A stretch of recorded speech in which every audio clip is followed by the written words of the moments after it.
The sun has 5 layers: the core, the radiation zone, the convection zone, the chromosphere, the photosphere, and the corona.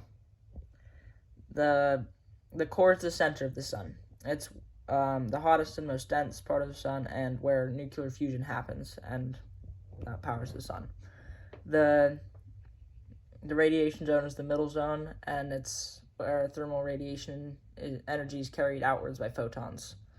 It's 85% of the sun's radius.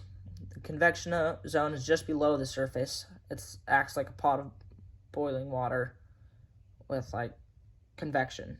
So the hot stuff goes to the top, and then the cold stuff goes to the bottom, and then it sinks back down and repeats. The photosphere is the boundary between the inside of the sun and the solar atmosphere. It radiates most of the sunlight we see, and it's the thinnest layer.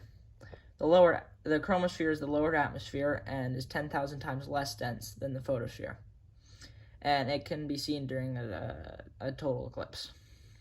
The corona is the outermost part of the sun and is only visible during a total eclipse. Its temperature is higher than the chromosphere, but it's less dense.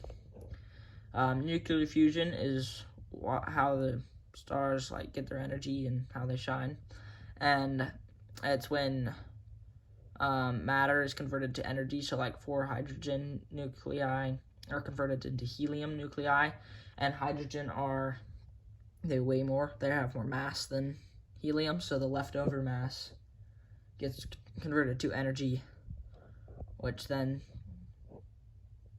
powers the sun, I guess. And then that energy goes through the photon random walk. The photons, it takes 100,000 to 1,000,000 years to get to the surface of the sun from the core.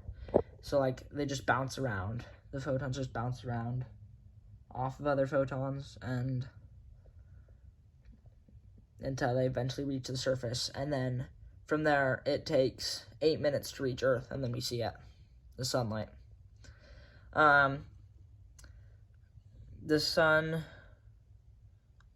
is thought to be 4.6 billion years old and is expected to live or burn out in after 10 billion years.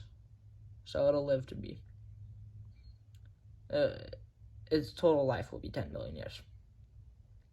So yeah, the sun.